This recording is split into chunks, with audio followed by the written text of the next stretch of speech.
আসসালামু আলাইকুম সম্মানিত খামারি ভাই ও বোনেরা, আপনাদেরকে আরেকটি ভিডিওতে স্বাগত। এই ভিডিওতে যে বাচ্চাগুলো দেখতেছেন, এটা হচ্ছে আমার হাউস 2 এর আরেকটা ফার্ম। এখানে আপনার 2500 বাচ্চা আছে। আজকে বাচ্চার বয়স হচ্ছে আপনার 4 দিন। তো মূলত আজকে যে বিষয়টা নিয়ে কথা বলবো সেটা হচ্ছে আমার হাউস 1-এর মুরগি নিয়ে। আজকে হাউস 1-এর মুরগি বয়স হচ্ছে 21 দিন। আর এই মুরগির 21 দিনের আজকে ঘাউটের বয়স হচ্ছে 14 দিন। ঘাউট শুরু হওয়া থেকে এখন পর্যন্ত 14 দিন চলতেছে। এখন মূলত ঘাউটের ডেইলি আপডেট দিচ্ছি না, এই কারণে যে এখানে গাউট প্রায় শেষের দিকে, এখন নাই বলতেই চলে। তেমন একটা গাউটের কোনো সমস্যা এখন আমি দেখতেছি না। তো গাউট পরবর্তী যে সমস্যাটা, সেটার জন্য কিছু কিছু মুরগি মারা যাচ্ছে। এটা স্বাভাবিক, মারা যাবে, সব সেটেই যায়। তো অ্যাকচুয়ালি ভিডিও না বাড়িয়ে শুধু মানে যেখানে কিছু ইম্পর্টেন্ট কথা আছে বা আপনাদের কাছে পৌঁছে দেওয়ার মতো বা উপকৃত হবে এরকম যে বিষয়গুলো আছে, ওই সময় গিয়ে বা 2 দিন বা 3 দিন পর পর গিয়ে আপনার কিছু আপডেট দিলে হয়তো বা ভালো হবে। প্রত্যেক দিনই ভিডিও করে আসলে ভিডিও বাড়ায় তো লাভ নাই যদি ইনফরমেশন ওইরকম না থাকে। তো সেই লক্ষ্যে আমি গতকাল ভিডিও দেইনি, 13 দিনের ভিডিও দেইনি। গাউটের 13তম দিনের আমার আপডেট ছিল মুরগি মারা গেছিল আপনার 13টা। 4500 মুরগির ভিতরে মুরগি মারা গেছিল হচ্ছে আপনার 13টা। আর আজকে শেষ পর্যন্ত আজকের দিন শেষ পর্যন্ত মারা গেছে 14টা। মানে এখন 13-14 এরকম করে মারা যাচ্ছে। এই মুরগিগুলা সাধারণত মারা যাচ্ছে হচ্ছে যে মুরগিগুলা ঘাউটের সময় ঠান্ডা লাগছিল, তখন ওই সময় খুব একটা অ্যান্টিবায়োটিক চালানো যায় নাই, সেই ক্ষেত্রে ঠান্ডাটা রিকভার করা যায় না। এটা সব ক্ষেত্রে গাউট আসলে আপনার সব সেটেই ঠান্ডা আসবে। আর মুরগি হা করে কিছু কিছু নিঃশ্বাস কাটবে, ওই মুরগিগুলো সাধারণত বেশি মারা যায়। আর গাউট পুরোপুরি তো ভালো হয় না। সাধারণত কিছু কিছু মুরগির যেগুলা হালকা কিডনির ইফেক্ট আছে এখনও, সেগুলো কিছু কিছু করে মারা যাবে। তো এই অবস্থায় আপনার বিক্রি পর্যন্তই মারা যাবে। বিক্রি পর্যন্তই দেখতে পারবেন 5টা 6টা 8টা 10টা, মানে এটা 4045 মুরগির ভিতরে। আর 1000 মুরগির ভিতরে যদি আপনি খেয়াল করেন, তাহলে দেখা যাবে যে 2টা বা 3টা এরকম করে ডেইলি মারা যাবে। এটা স্বাভাবিক একটা বিষয়, এই গাউটের সময়, গাউটের সিজনে যে মৃত্যুগুলো হয়। তো এখন বিষয় হচ্ছে, এতদিন যেহেতু আমি অ্যান্টিবায়োটিক ওইভাবে চালানো হয় নাই, সেক্ষেত্রে এখন আমি যেটা করতেছি, ঘাউট বা কিডনির যে সমস্যাগুলোর জন্য যে মেডিসিনগুলো আমি ইউজ করতাম আগে, যেমন ধরেন নো গাউট, নো আইবিএস, তারপর আপনার ওই আপনার কিডনি টনিকের যে নেফ্রোকেয়ার জাতীয় গ্রুপের যে ওষুধগুলা বা ইউরিনেক্স জাতীয় যে মেডিসিনগুলো, এগুলো আমি এখন টোটালি অফ করে দিয়েছি। এখন যেহেতু এইগুলা নিয়ে তেমন একটা এখন আমার ইম্পর্টেন্ট দেখার বিষয়টা যে এগুলো চালাতে পারেন আপনারা, সমস্যা নাই, কিন্তু ওষুধের মেডিসিন খরচটা অনেক বেড়ে যাবে। তো অলরেডি অনেক বেড়ে গেছে, তার জন্য এগুলো আমি নিজের থেকে অফ করে দিয়েছি। আর মুরগির বয়স যেহেতু 21 দিন, সেক্ষেত্রে সামনের দিনগুলো আসলেও এইভাবেই রাখতে হবে। তো আমি যে এখন মেডিসিনগুলো চালাচ্ছি, বিশেষ করে আপনার কিছু অ্যান্টিবায়োটিক চালাচ্ছি।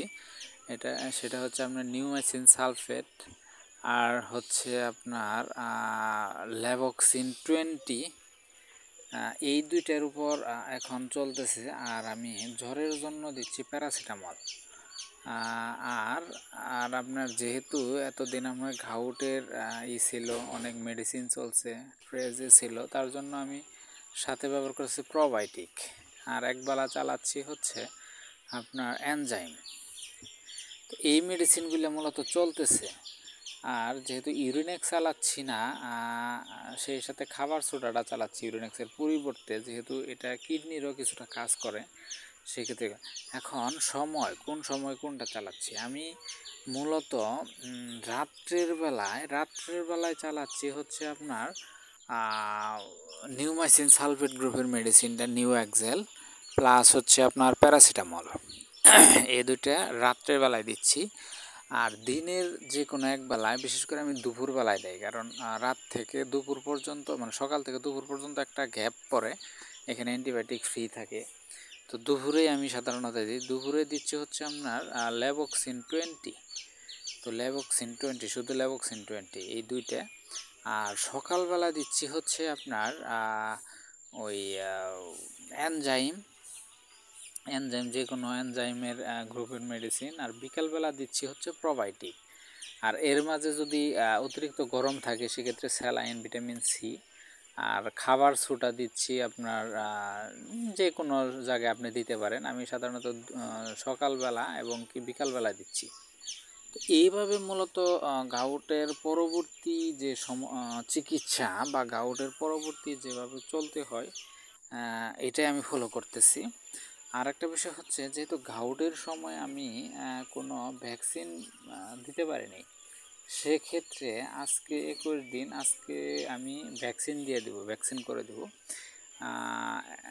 এটা আপনার ভ্যাকসিন করে দিলে সুবিধা হবে, যে ভ্যাকসিনটা দেবো হচ্ছে আপনার রানীক্ষেতের, কারণ রানীক্ষেত প্লাস ব্রঙ্কাইটিস দুইটা। এই সময় যেহেতু মুরগি অনেক পরিমাণে ঠান্ডা আছে, মোটামুটি ঠান্ডার ভাব আছে, তো তার জন্য রানীক্ষেত আর ব্রঙ্কাইটিসটা দিব, যাতে ঠান্ডার মাত্রাটা একটু কমে আসে। আর এই সময় রানীক্ষেত দিচ্ছি এই কারণে, আপনি খেয়াল করে দেখবেন আপনার গামবুড়া রোগটা সাধারণত 18 দিন বা 17-18 এই সময়টার দিকে হয়। 18-19 মানে 16-17-18-19 20 এর ভিতরেই হয় সাধারণত। 20-এর পরে গিয়ে গামবুড়া রোগটা হয় না। আর এখন পর্যন্ত যেহেতু আমার মুরগির গামবুড়ার কোনো সমস্যা নেই, সেক্ষেত্রে রানীক্ষেতের ভ্যাকসিনটা করে দিচ্ছি। আর রানীক্ষেতটা সাধারণত আসে হচ্ছে 20-এর পরে ম্যাক্সিমাম মুরগি। তো এক্সেপশনাল হতে পারে, এক্সেপশনাল আপনার হয়তো অন্য সময় হতে পারে, সেটা আলাদা ব্যাপার, কিন্তু বেশিরভাগ সময়ই আপনার রানীক্ষেতটা 20-এর পরে গিয়ে হয়। তো তার জন্য আমি যেটা করতেছি, এখন রানীক্ষেত প্লাস ব্রঙ্কাইটিসের একটা ভ্যাকসিন করে দেবো আজকে। ইনশাল্লাহ দেখি হয়তো বা কালকের মর্টালিটিটা কিছুটা বাড়তে পারে, কারণ ভ্যাকসিন করে দিলে যদি গাউটের প্রাদুর্ভাব কিছু মুরগির ভিতরে থাকে সেগুলো একসাথে মারা যাবে। তো এই হচ্ছে আপডেট। আর ইনশাল্লাহ সামনে আর যে কয়টা দিন আছে বিক্রি পর্যন্ত, 2-1 দিন পরে আপনাদেরকে নতুন করে আপডেট দিব। বা যদি মুরগির অ্যাকচুয়ালি মেডিসিন তো এটা মুখস্থের ব্যাপার না, এটা আসলেও পরিস্থিতির উপর ডিপেন্ড করে মেডিসিনগুলো। তারপরেও মেডিসিনের যেহেতু একটা রুটিন মাফিক আমি চলার চেষ্টা করি, ওইভাবে দেওয়ার চেষ্টা করব। আর এর ভিতরে যদি আল্লাহ না করুক কোনো সমস্যা হয়, সেক্ষেত্রে মেডিসিন চেঞ্জ করব। তো পরবর্তী যখন আমি মেডিসিন চেঞ্জ করব, তখন আবার নতুন ভিডিও আনবো ইনশাল্লাহ, আপনাদের সাথে শেয়ার করব। আর এরপর থেকে মানে যে বিষয়গুলো সাধারণত কমন সমস্যা, এরপরে যে ভিডিওগুলো আমি করব সে কমন সমস্যা নিয়ে আলোচনা করব। যখন আপনার গাউট চলে যাবে, গাউট চলে যাওয়ার পর হয়তো বা শীত আসবে, তখন আমার আলোচনা করতে হবে শীতে কিভাবে ম্যানেজমেন্ট করতে হয়, শীতে কিভাবে মুরগি রাখতে হয়, সেই বিষয়টা সে বিষয়ে আপনার দেখাবো। আবার শীতের পরবর্তীতে যে সময়, ওটা কিভাবে ম্যানেজ করতে হয়, মানে পর্যায়ক্রমে এখন বর্তমানে যে সমস্যা ক্রিয়েট হবে বা যে সিচুয়েশন ফেস করতে হবে, ওই সিচুয়েশন হিসেবে মোতাবেক আপনাদেরকে ইনশাল্লাহ ভিডিও দেওয়ার চেষ্টা করব। আজকে এই পর্যন্তই। আপনারা ভালো থাকবেন, সুস্থ থাকবেন। আল্লাহ হাফেজ।